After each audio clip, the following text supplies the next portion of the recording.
After around 200 hours playing this game, and many more thinking about it in the lead up to this video, the only way I can describe it accurately is to say that Crimson Desert is the most inconsistent video game I've ever played.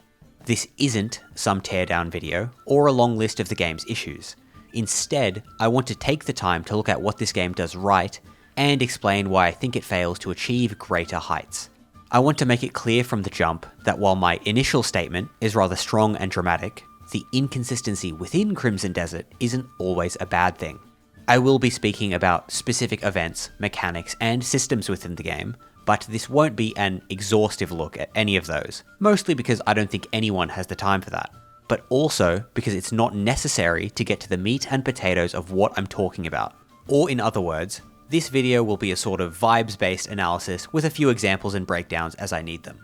I feel like more than any other game I've discussed on this channel, my experience as a chef and with food maps really cleanly onto this game. To me, it's almost identical to restaurants that have those 10-page menus with way too many options, especially in one specific way. Two people can walk into that restaurant and leave having had completely different experiences.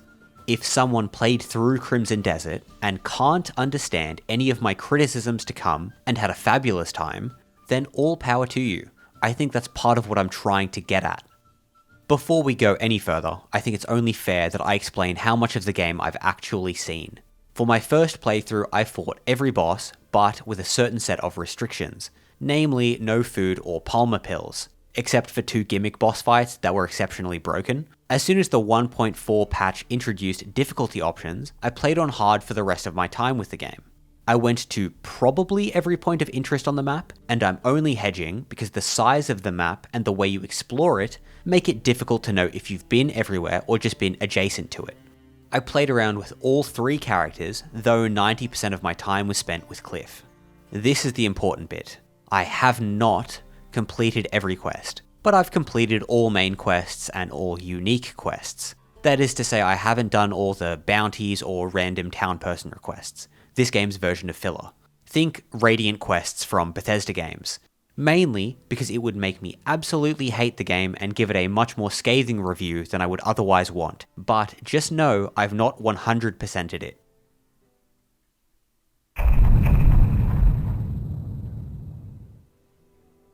I want to split all the issues I have into 2 categories. Micro issues, not as in small, but smaller in scale, think mechanics and UI shenanigans, and macro issues. These are your more systematic problems. I also want to plant an idea in your head while I list out these things. I think there's a clear culprit for every single one of these issues, and I'll address it soon, but see if you can figure it out yourself. Let's start small. The easiest place to begin is with the controls. Running, jumping, looking around, interacting with your equipment. These are all things done much better in other, cheaper titles. And that's the game as it is currently, patch 1.9. I have some trauma from the first 30 hours of my playthrough when it was somehow even worse. A lot of this will be feeling based and hard to describe with examples, but I still have a few. For one, when the game came out, sprinting required hitting the input twice instead of the industry standard of once, one time to enter a jog state, then again to enter sprint, and this also applied to your horse. Any action had a very slight delay, I assume to give your character the feeling of being weighty or something. To pile on, the default camera settings in this game are a crime as far as I'm concerned. Camera acceleration should always just be off by default. It's hard to describe how bad it feels for your camera to have a sort of input delay compared to it being responsive and snappy, but trust me when I say it's awful. Some people might feel like these are all nitpicks, but when you're expected to deal with these sorts of quality of life issues for tens to hundreds of hours, and when they've been figured out by countless other games, it's pretty inexcusable. Some people may also say that these things have been patched, but I have 2 problems with this. One is that just because something is patched doesn't change the experience I had for the first hours of my playthrough, and they should have been fixed prior to the game's release. And 2, there are still issues with the game's controls after the patches. For one, the jump input is tied to 3 distinct actions that overlap in awful ways. The jump input is jump, duh, but it's also glide, double jump, and climb. If you've ever tried to double jump next to a wall before beginning your climb, then you understand how frustrating this overlap can be. Also, it is just so sad to me that we need 4 fucking equipment, armor, character, power, consumable wheels to play the game. This cannot be the best way to do this. Next on the chopping block are just some general oversights that I can't believe made it into the released state of this game. Some people may forget or have been lucky enough to have missed it, but I'm not joking when I say this. There was no storage chest in the game at release. You were simply limited to your personal inventory. Eventually, this was patched in, but at the time, this blew me away. Obviously, there was plenty more stuff that eventually got fixed, but by now, I don't feel the need to list examples. I'm sure we all have a few in our mind. But of course, as was the case with the controls, there's still so much stuff in the game to this day that boggles the mind. NPC horse races having infinite stamina horses and rubber banding, so that it doesn't matter if you have a maxed out legendary horse or a basic horse, it's all about the same difficulty. Having to interact and stare at challenge artifacts for a second or two before being able to put them in your inventory for no discernible reason, and any quest that requires the use of the wagon. For both controls and all these oversights, I could keep listing issues. My notes are about 3 pages long filled with these sorts of things, but I'm sure you get the point. Just because they are small doesn't mean that stacked together they don't cause larger issues. So what is the culprit? What is the one thing that links all of these problems and why?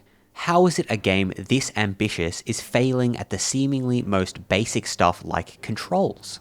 Well, remember that whole menu analogy I was going with? Well, I'd put money on the fact that there are too many systems for the developers to handle.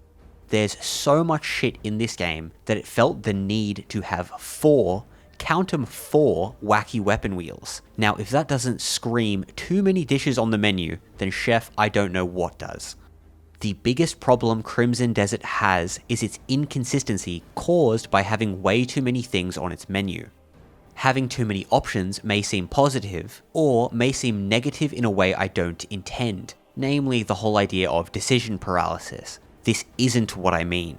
The real reason that too many things is bad is because the amount of time and effort someone can spend on any given thing is limited. Therefore, having all these systems and mechanics in your game, but having a limited number of developers and having a deadline for release over your head results in the problems I've been mentioning. This emphasis on quantity over quality hamstrings the developers and poisons even its greatest achievements with inconsistency. Let's talk combat. This part of the game is considerably more fleshed out than at least the last 2 things I talked about, but it is one of the most inconsistent and therefore frustrating parts. There are 5 main ways you can engage with enemies in this game: sword and shield, longsword, spear, dual wielding, and unarmed. There are also bows and other ways to fight enemies, but they're more niche and not focused on. Both your armor and weaponry can be fitted with things called abyss gears that either modify your stats directly, for example ones that grant extra damage or attack speed, or these can be used to grant specific effects. For example, an abyss gear that mirrors certain attacks that you do. The big thing that differentiates Crimson Desert from other open world action games is the focus it has on move selection and a sort of soft combo system. You have light attacks that don't cost resources, heavy attacks that cost stamina, spinning AoE attacks, stabs, charged heavy attacks that use a different set of resources, and much more. Enemies in this game can be staggered using some of these, so combat has a natural flow that you can figure out really intuitively. I can do a string of heavy attacks, then end with a force palm that staggers the enemy before going into another string. All these small little combos that you teach yourself, coupled with the game's amazing animation work, make it all feel really fun and rewarding. But in my opinion, it's far from fully finished. Let's start with a small issue I have. When you start Crimson Desert, you have a default set of gear that is a sword and shield. I would have really enjoyed the opportunity to play around with all the weapon types from the start, so I can see what playstyle I gravitate towards.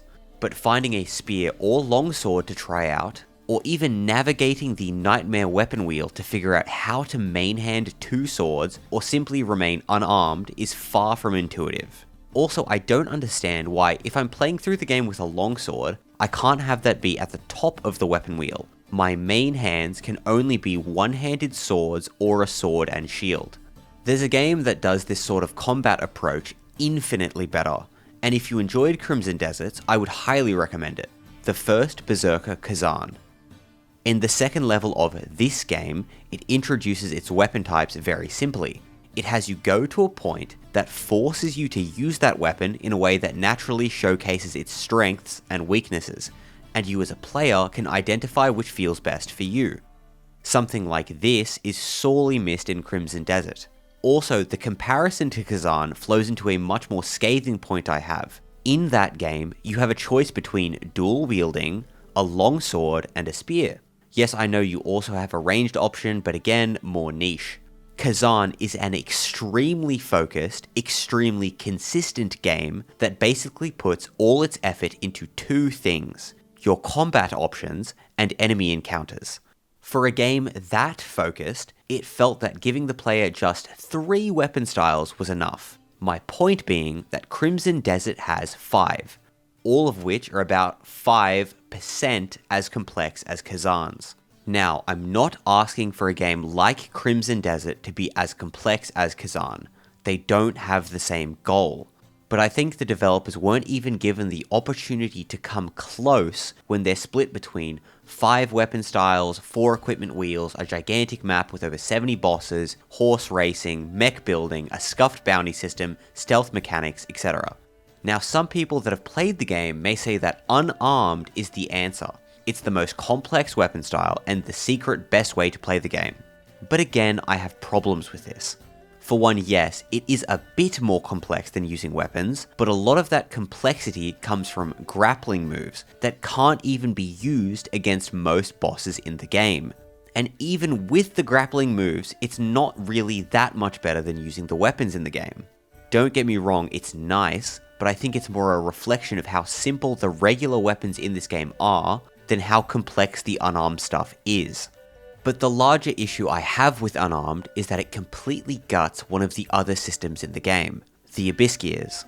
To get a bit technical, one-handed swords in this game have 3 Abyss Gear slots, long swords and spears have 5, and the 2 unarmed weapons, boots and gloves, have 2 each. Some people may already see the problem. If I dual wield, I have access to 6 Abyss Gears and look fucking sick. If I use a 2-handed weapon, I have 5, and if I'm unarmed, 2 plus 2 is 4.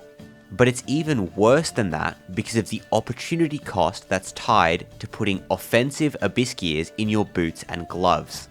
When using regular weaponry, I still have those 4 slots, but can use them for defensive Abyss Gears like stamina regen or defense or movement speed. But when I'm unarmed, I need to give those up just for the opportunity to have less Abyss Gears than if I was using any other weapon. Now, I've seen some people coping saying that this is an intentional choice because unarmed is just that powerful, but I hate to say it again, it's just not. You're stringing together all these combos, again, even though half your moveset is unusable against bosses, just to deal about the same amount of damage. Using an unarmed build feels like working 20 hours overtime just to earn half as much money as your tech bro office worker counterpart. On that note of occupation, let's talk a bit about menus and restaurants. Usually, when there's a dish on a menu, it has several components. Let's think something simple, like a salad. It has some leafy stuff, maybe lettuce, maybe radicchio, maybe we're a little freaky and it's both, some herbs, some textural component, maybe a crouton or something, and a dressing. Each of these components is prepared in advance by some chef doing their thing. And so already, just from one dish, we've got to clean and process some leaves, pick some herbs, bake some croutons, and emulsify a dressing. Now obviously, these things might take a minute or 2 at home, but when we scale up to a restaurant, these tasks become a lot more time consuming. The time spent in restaurants picking herbs throughout the week is measured in hours, not minutes. Now, if we add more dishes, I'm sure we can all see what I'm getting at. That was one of the more simple dishes a restaurant can have too. What about complex sauces, fancy garnishes, pastries, etc.? If you keep stacking dishes onto a team, the only way for that team to function is by shortcutting each of the components. I might not wash the leaves correctly, or my dressing may be underseasoned, or my croutons cut unevenly. I suspect this is the problem with Crimson Desert. The developers are trying to uphold all of these systems, and the result is that not enough time and care was spent making sure they were of high quality. Now, where the fault in this lies, I don't know. It could be from a management position of, we need all these systems in this game, I don't care how you get it done. But I could just as easily see a bunch of people at a whiteboard going, oh, and we should have dragon riding, and mechs, and farming, and wagon fencing, and house customization, and Dark Souls bosses, and camp management, and... I can't really say where the fault lies, but all I know is that from all my time playing games, I feel like they would have greatly benefited from axing half the menu, and just making sure the core dishes they wanted to send out were things to be proud of. I think the best way to demonstrate all these problems is with a small anecdote from my time playing. I think I spent around 10 minutes in the first bit of my playthrough trying to work out how exactly I was meant to dual wield swords.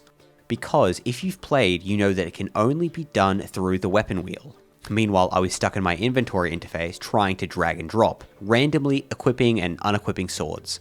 When I finally figured it out, I googled it, I had a blast for the next 20 hours playing around with the combos and unlocks and upgrades. There's a really amazing moment I had that I'll get into when I speak about all the positives of this game, but basically I was fighting a boss way above my weight class. Figuring out what combos I could do safely after each of the boss's moves, finding new ways to deal damage. Small details that changed the way I saw combat dramatically. For example, this may seem small, but if you've played, I'm sure you know what I'm going to talk about. When you heavy attack, sometimes it will track the enemy you're locked onto, but it will mostly just have you swinging wherever your character is facing. This can lead to you wildly swinging at nothing and looking like a dumbass. But if you use the spinning slash move, it will perfectly track onto the enemy no matter which direction you're facing. Having all these little clicks was great, until later on when you realize the most effective method of dealing damage is building around one move and spamming it endlessly. Imbue Fire Turning Slash is the obvious one, but as I banned that from my playthroughs, I eventually just made a build focus on Spinning Slash, and all that attention I had paid to combos felt useless. That's Crimson Desert in a nutshell. 20 hours of discovering interesting combat interactions, followed by the realization that most of them don't really matter. The potential is there, you can feel it, but it always seems just out of reach. Maybe in a few months, after another 10 patches, the combat will be in an amazing state. These were the micro issues after all. I think they're all the things that are able to, and probably will be, fixed. But the other set of issues I mentioned earlier are a lot harder to solve.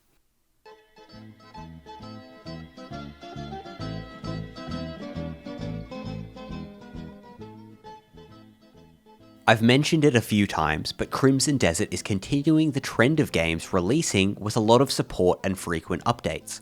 Developers consistently responding to community feedback with patches. I think it's also realistic to think that these were all ideas that they themselves had, but just didn't have the time to implement. I'm a little torn on this as a concept since I think it leads to more and more companies feeling happy releasing unfinished games. But overall, I think this trend is probably a positive one. If nothing else, it's a proxy for the idea that the developers care about their game, which makes me more willing to try and meet it halfway and see the good in it. But for one, I want to make it abundantly clear that patches do not retroactively change experiences. That is to say that just because some patches fixed controls, that doesn't make the first 15 to 30 hours of my playthrough any less agonizing. And two, I think what patches can actually fix is limited. And here's where we start talking about the more systematic problems. I think the best place to start is with the introduction of the game. It starts you off with a quick section introducing you to this faction called the Greymanes and its members. You are the leader of said faction, but before you can really understand where you stand in the world or what kind of role you guys play, your camp is under attack and someone presumably important is killed. You as a player are thrust into a sort of combat tutorial under the pretense of the siege of your camp. You learn some stiff controls, fight against an unwinnable boss, and are literally, canonically killed. Now, most people, myself included, can see a big problem already, but I'll get into that when I talk about the story and writing soon. You then wake up in a mysterious place called the Abyss and have the game's puzzle tutorial. where you learn some more controls before being transported to a lake in Henan, the primary starting zone of the game. Then you follow some guy who gives you a horse, ride into town where some mysterious people lead you on a merry goose chase before you arrive back in the abyss for the second puzzle tutorial, and where the game gives you access to its flight mechanic. And then you're allowed to explore as you see fit. Except that's probably what the developers wanted you to do, but not at all what I think most people will do. I think the big problem I have with how the game is structured, not just the story but how content is actually presented, is that again, it's inconsistent. It doesn't know what kind of game it is and has two philosophies that are constantly at odds with each other.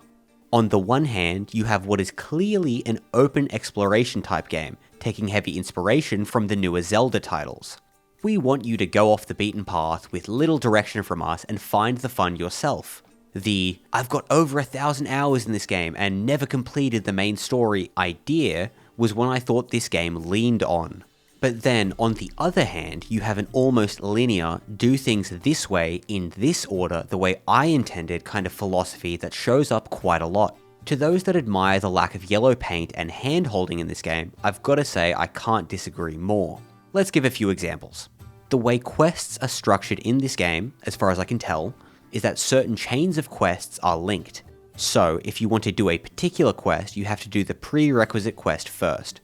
This relationship is most apparent through the main story. Progressing through a chapter of the game always results in a bundle of quests suddenly becoming available. The big example I'm going to lean on here is the entire witch quest line. For those that may not know, there's a faction of witches in Crimson Desert that are basically demigods. In gameplay terms, they're the primary way you engage with the Abyssgear system, finding their recipes and upgrading them. You can locate all of the witch locations on your own, but you cannot actively pursue their quest chain until sometime during Chapter 5, when the Sanctums become active. Sanctums are these temple-like structures that are mini combat arenas, sometimes hosting a boss fight. Now, to some people, this might seem fine, but I think to most people, we already know what I'm going to complain about. This ties into the problem I had with the introduction and is the biggest issue I have with Crimson Desert as a whole. If you go into this game thinking it's about exploration and going off the beaten path, you will be punished for trying to engage with it in that way. You will realize just how superficial and empty this world really is, which can completely break your immersion.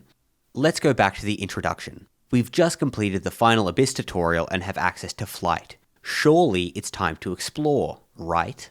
So we roam the world finding a whole bunch of cool stuff, and the idea that this game is about exploration is more and more cemented in our mind. But then we come across one of these sanctums, and just as we begin inspecting it, we get a lovely message from someone about how we can't do anything here yet. Our connection isn't complete yet. May wisdom guide your path. Sure, okay, fair enough. Then we keep exploring, and maybe we find another one. Same message. Our connection isn't complete yet. May wisdom guide your path. Alright, well that's kind of annoying. We may even stumble upon what are clearly meant to be important boss fight areas, only for them to be completely barren. Or how about a strange island called Serpent's Marsh with these cool structures and giant pillars jutting out of the ocean? A whole bunch of nothing? That can't be right. We may be confused and think we're missing something, and I'm sure most of us in this situation went and looked it up. Then the realization starts to hit that almost all of this stuff is locked behind main story progression. The game is basically saying, all this cool stuff? No, sorry, you have to wait until I allow you to enjoy it in the order I intended. For that witch quest line I mentioned before, you can't really explore it until you are partway through Chapter 5, almost halfway through the main story. At that point, all the sanctums magically have enemies and bosses for you to fight. The feeling of going back to these once empty places and having them filled for no real rhyme or reason is extremely artificial.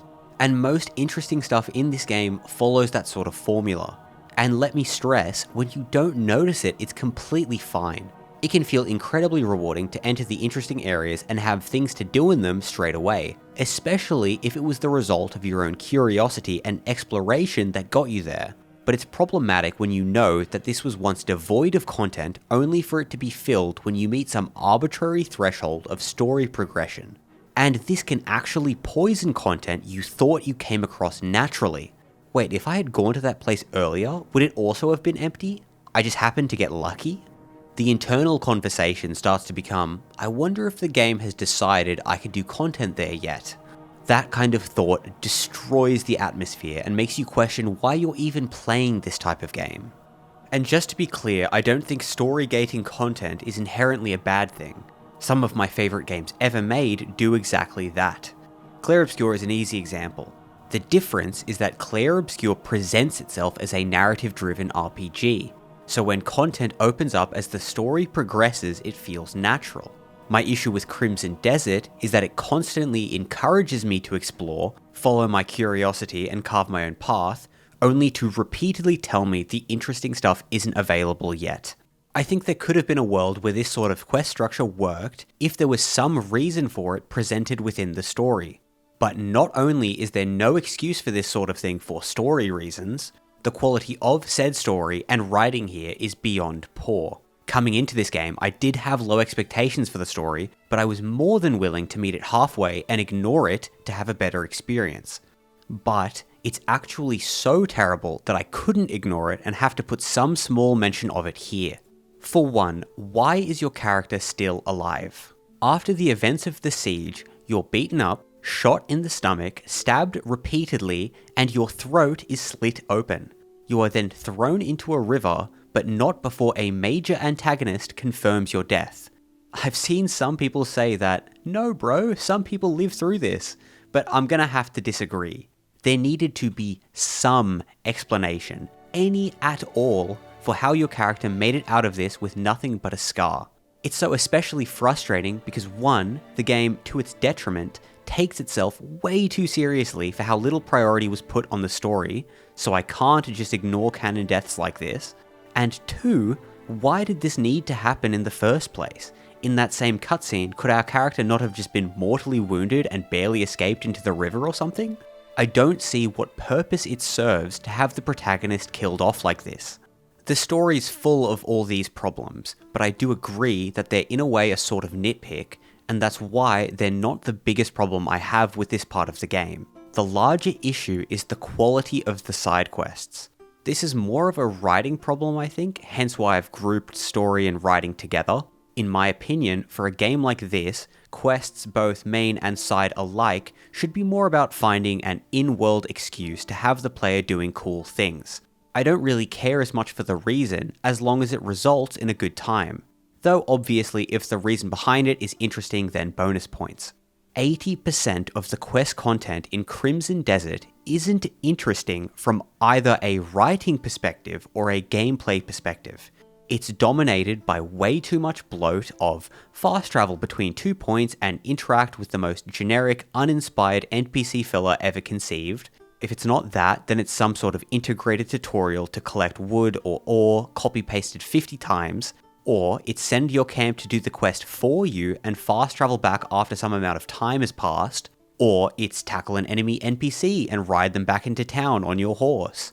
I think a game like this can have maybe 10 of these quests maximum to help a player get used to controls or new systems.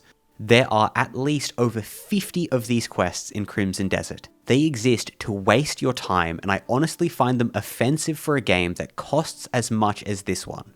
That's not even getting into the next tier of quests that I still have issues with. The next tier of quest is one where the writing quality is terrible, but at least it has you doing something.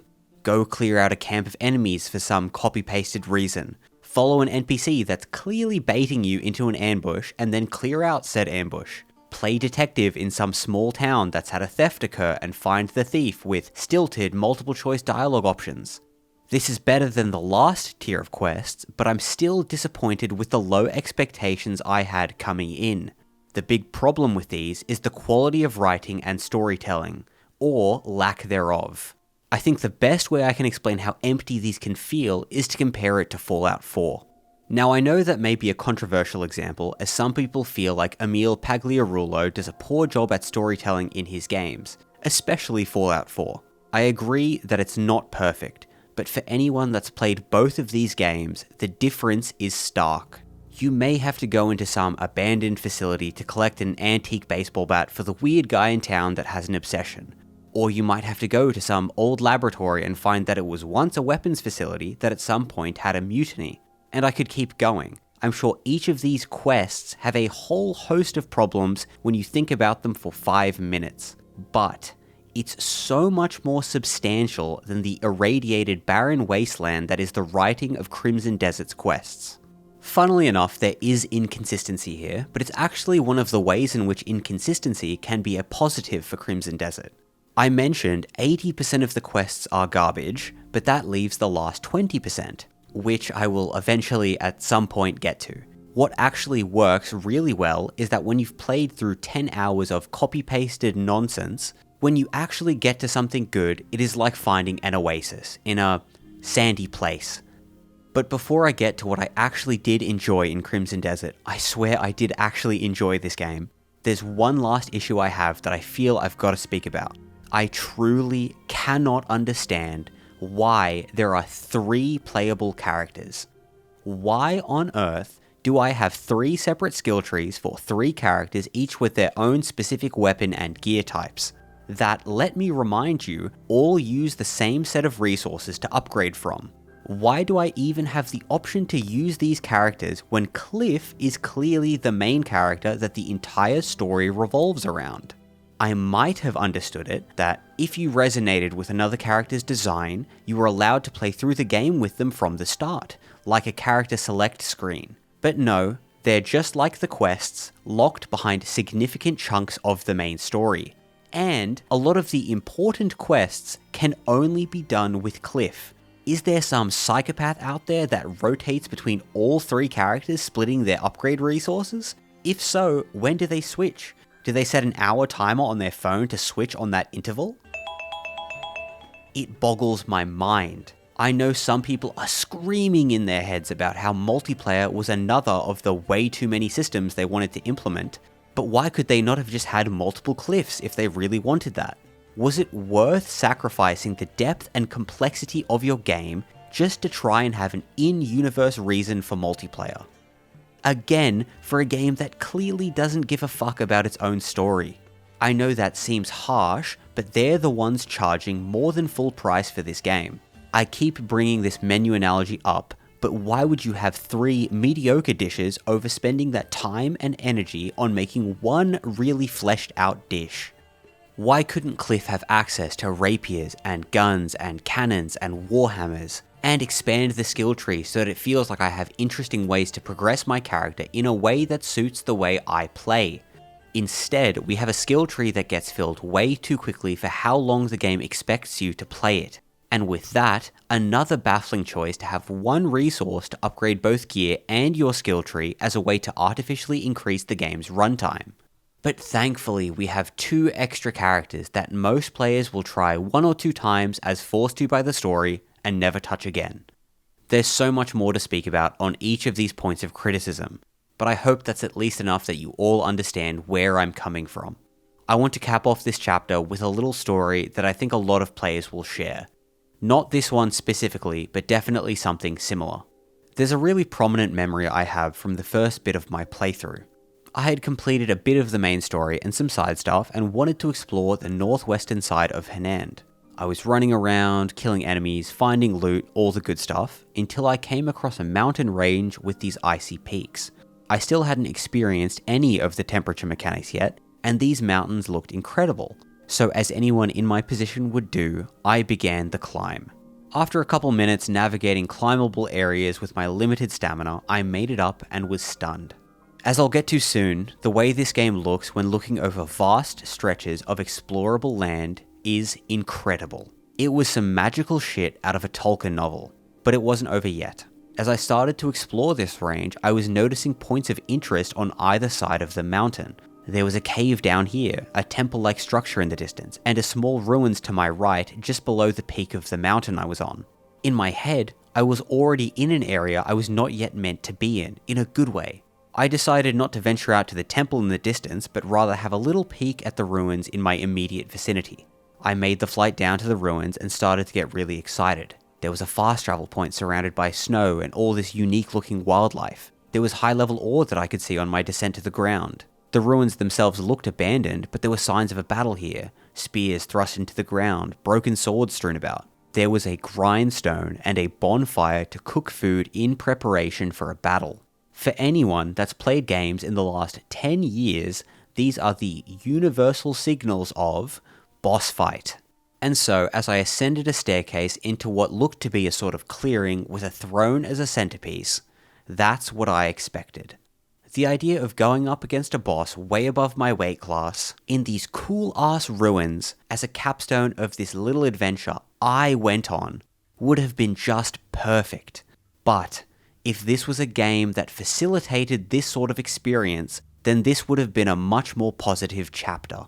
Instead, I climbed the stairs and walked around the clearing in circles for a bit, looking for some way to trigger a fight. Nothing. I then spent the next 30 minutes running around the entire complex looking for anything, a fucking crumb of content.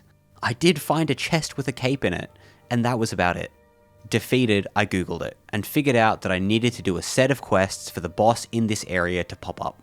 This almost tarnished the entire experience I had. The feeling of going on this cool adventure felt like a massive waste of time, since the game would have just sent me here on a quest eventually. And that was actually necessary to see the content in these ruins. Why should I ever do anything unless the game leads me there, was the thought I had. I did do the quest straight after this and fought the Stag Lord, which was a really great fight. And oh look, these once empty ruins now had a stream of enemies I had to fight. But this whole ordeal changed how I saw the game for the worse. All of these micro and macro issues fight against the clearly hard work that was put into this game. They turn what can be an amazing atmospheric adventure into a tedious, frustrating, mind-boggling rollercoaster. They make it inconsistent. Pearl Abyss shot themselves in the foot trying to do way too many things such that they couldn't spend the adequate time and effort working on their greatest achievements. But that's finally enough complaining. I think praise for those achievements is due. How do you like this? Yeah, it's delicious. Well done. Wow. The map. The greatest achievement of Crimson Desert by far is the map. The land that you explore in however much time you spend with the game is truly breathtaking. It may seem like something shallow, how a game looks, but when it's done this well, it can actually be used as a way to elevate various other systems. When the world looks and feels this good, even the act of riding your horse or running around in it can be fun. I'll even say that it's the only part of the game that feels consistent. Every area feels distinct and interesting in its own way. I've been showing gameplay for the entirety of this video, so I'm sure it shows even for those that haven't played. But the feeling you get from going from point A to point B when you don't know what to expect is fantastic. I think there are a few things Crimson Desert does that make the land feel the way it does. I love how there's unique wildlife and plant life for different areas. There are deer and goats in the mountains, lizards and elephants in the desert, tigers and boars in the jungle. I recognize that these are pretty simple and shallow NPCs, but I actually don't mind that. Their presence always added to my experience. And that's not even mentioning the whole legendary animal quest line that's in the game that I'll get into when I talk about the good quest design. The use of color, I felt, was super striking. I never felt like I couldn't distinguish shapes like is the case with a lot of the cinematic blurriness of a lot of newer titles. Ores standing out with their bright and alien hues, the icy white peaks of mountains, the orange haze of the desert in the distance as you progress further into the map. Though it needs to be said that the game at night was almost unplayable. This could just be a personal issue, but at night the way light works, especially with your lantern on, means you can barely see 2 feet in front of your character. But the fix for this was always to just sleep through the night. Also, for a game that looks as good as it does, you do yourself a disservice for not seeing it in the daylight. Finally, something that I'm sure is done intentionally is having all of these sort of vista spots spread out throughout the map. Little pockets where you can stand out and see an entire area sprawled out in front of you. I appreciate that you don't get a title card like in Elden Ring, making it feel a lot more natural. I'm certain some devs spent time putting all these little ledges in opportune spots, but I'm glad they didn't feel the need to break your immersion with a title card or cutscene to flex their muscle. Now outside of the map, I think the other big achievement in Crimson Desert is the combat. This may seem contradictory since I spent time criticizing it earlier, but I actually think the combat in this game is great. It's not perfect, but part of the reason I felt the need to poke holes in it earlier was because combat in this game had so much potential to be stellar and lead the industry forward.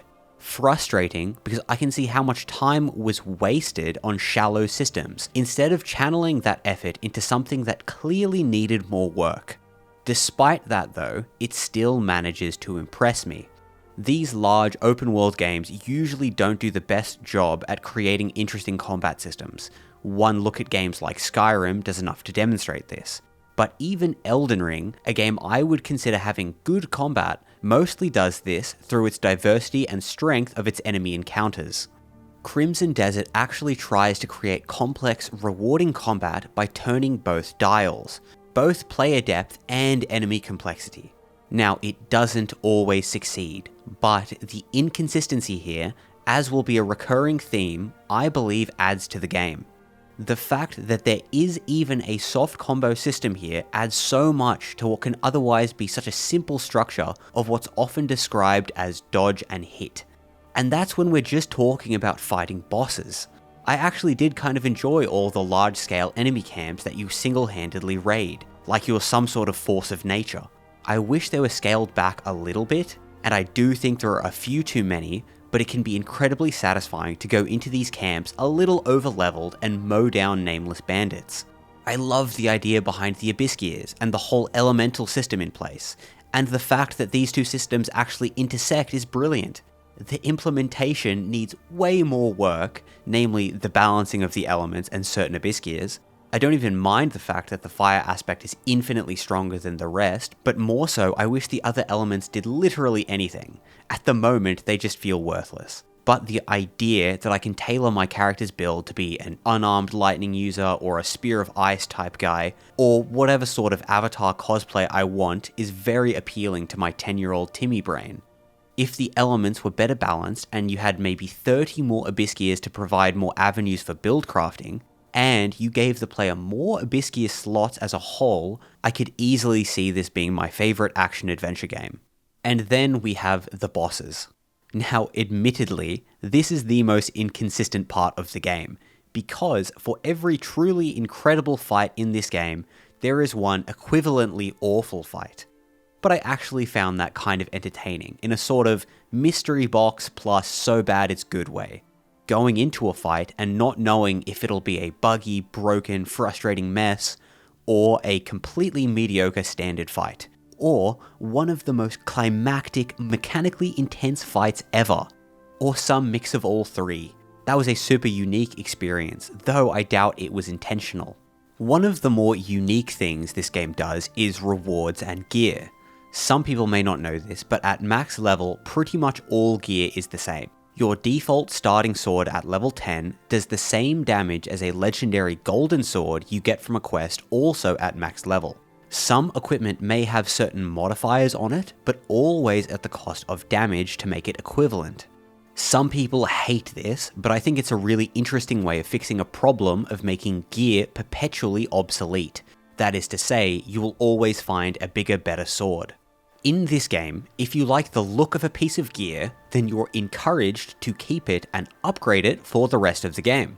Now, this does raise a problem of motivation.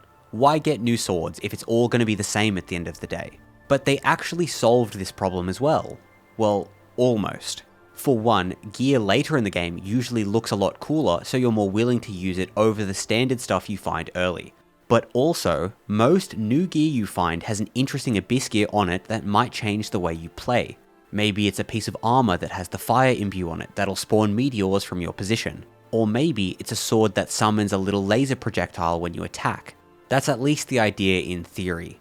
Now, I think they kind of failed on the Abyss Gear part because 1, there aren't enough unique Abyss Gears and not enough slots for you to really have fun with the system. And 2, I think the developers are way too afraid of the game's balance and never let you be too strong, which I think is a poor decision to make for a single player game like this.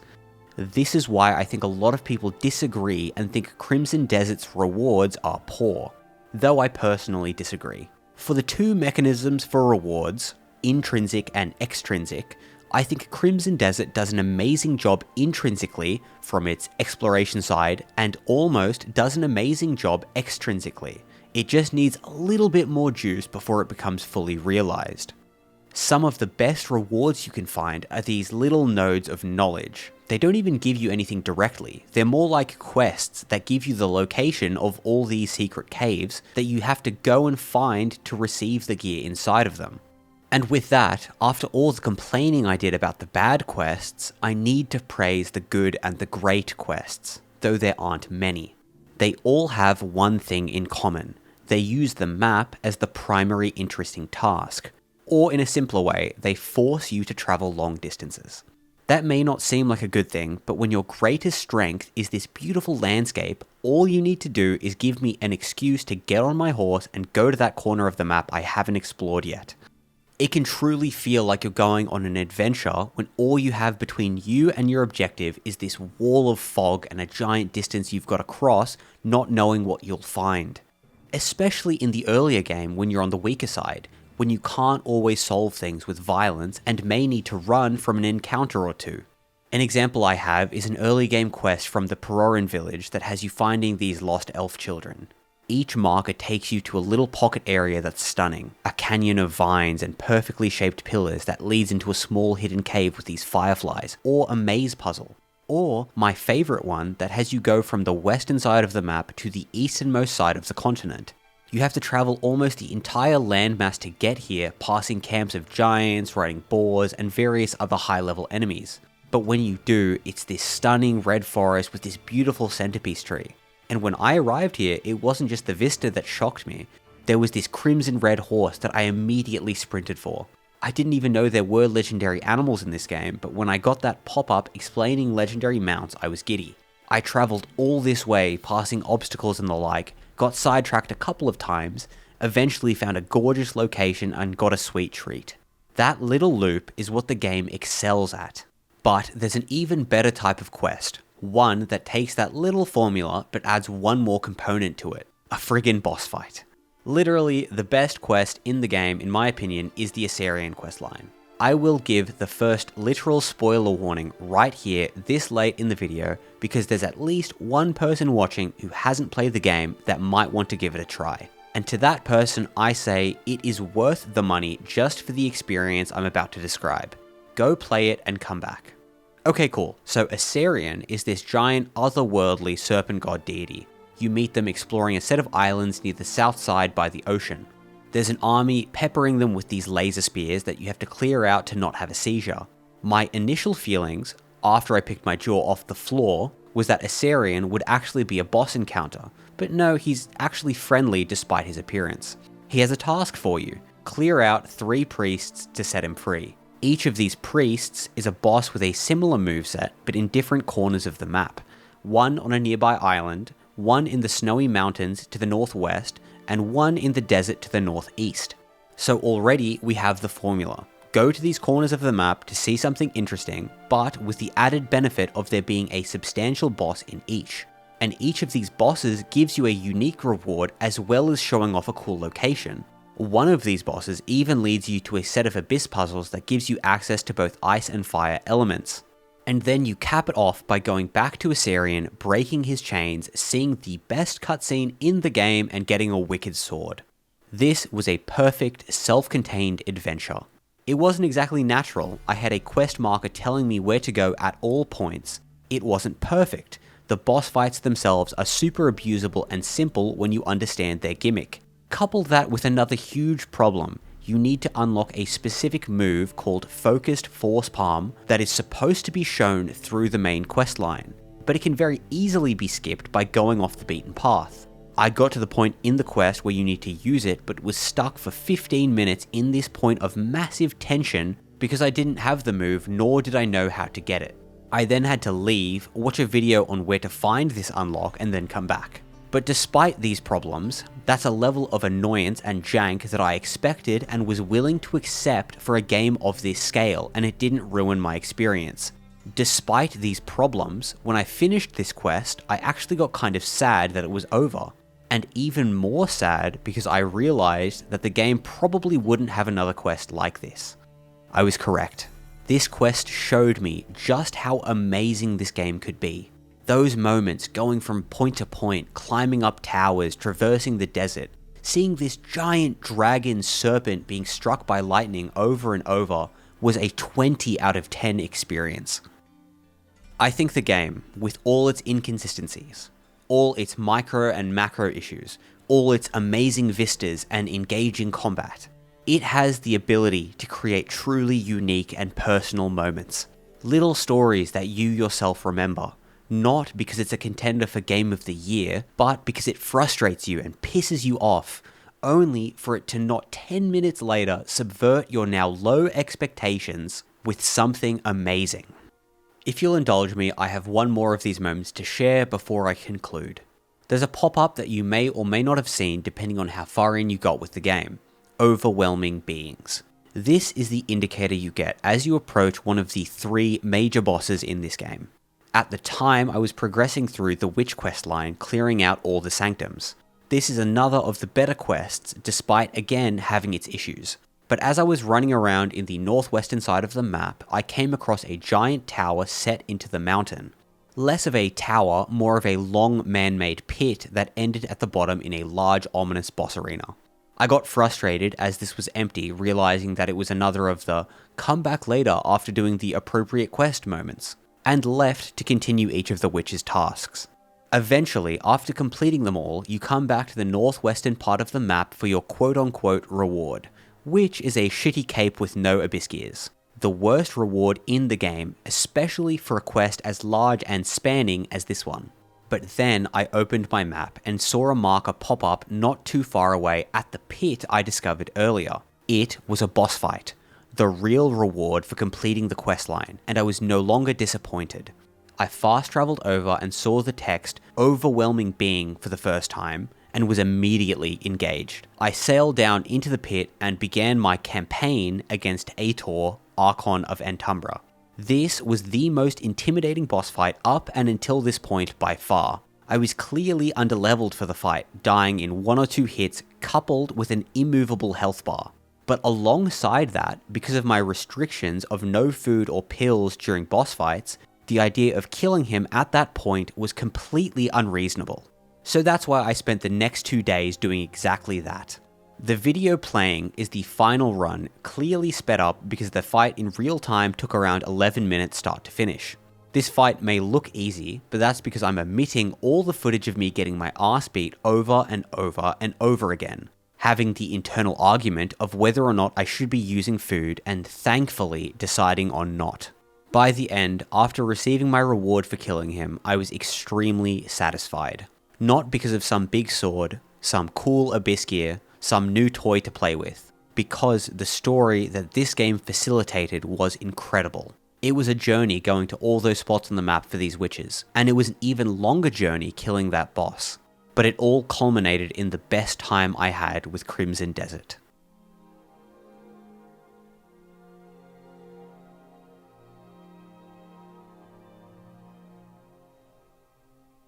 This game is enormous. There's still so much that I've barely touched on, parts of the game that would each warrant their own chapter. The whole puzzle system of the abyss in the sky, the camp management, everything to do with the cuckoo pot. How the game relies way too heavily on the internet to solve the problem of obscure and unintuitive systems. And on the points I've already mentioned, there's still so much more I could get into. The fact that there are only 3 overwhelming beings when I could easily say that 3 more overworld bosses should be elevated to that status, especially when all 3 of the overwhelming beings are in the same portion of the map.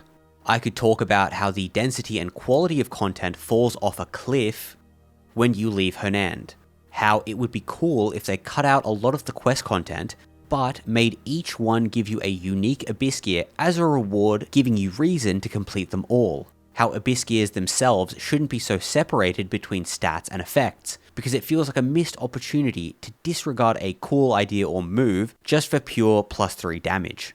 How the dragon feels horrendous to control and should have been outright scrapped. Or the hundreds of dumb quality of life decisions that are still in the game to this day, but more and more patches are adding random things like extra pets and ways to interact with them. How fun the resource gathering loop can be.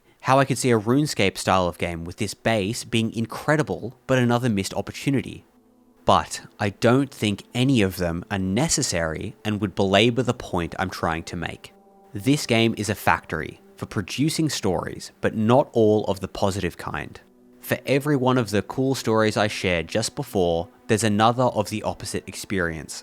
Within the continent of Pywell lies the potential for every range of experience, from the truly broken to the plainly mediocre to the unbelievably inspired. Because of the decision to have this 10-page menu that must have been a nightmare to manage through development, they've reaped what they've sown in having such an inconsistent experience. But funnily enough, it's resulted in one of the more unique experiences I've had with a game. Is it Game of the Year? Not even close. Would I have preferred if they cut their menu in half and just focused on the good stuff? 100%. Though I'll coach that by saying it must be hard trying to figure out what the good stuff actually is. For me, it might be cutting out all the random minigames, everything to do with the camp, removing 50% of the puzzles, and one or two of the less important regions. But then adding more interesting bosses, changing how quests work, and fleshing out combat. But to someone else, they might have preferred the more sandboxy elements of the game. Someone might have preferred if the game was all about the mech components. But I think that they should have chosen one of those paths and stuck to it. I'm sure it would have resulted in a more cohesive experience, and one that more accurately reflects the talent that they've clearly got over at Pearl Abyss. Despite all the complaining, all the seemingly contradictory statements I've made, I think my experience with Crimson Desert was mostly positive. I complain because it had so much potential for greatness. I went to this restaurant with low expectations. I had a couple of stinkers, but then I ate some truly incredible stuff. Stuff that I would have never expected in a place like this. I had some food that was so close to perfect, just a little more seasoning, a little more time in the oven. I can see the chefs in the back working their asses off trying to support the monstrosity of this 100-item menu, and it's frustrating because the solution seems so simple. This is a game where everybody probably came out with something unique for the better or for the worse. I'd love to hear what you thought down below, whether it's vehement disagreement or you resonated with what I was getting at. Thank you for taking the time to listen to me yap about this game. Much appreciated. But anyway, that's all from me. Thanks for watching. Peace and love.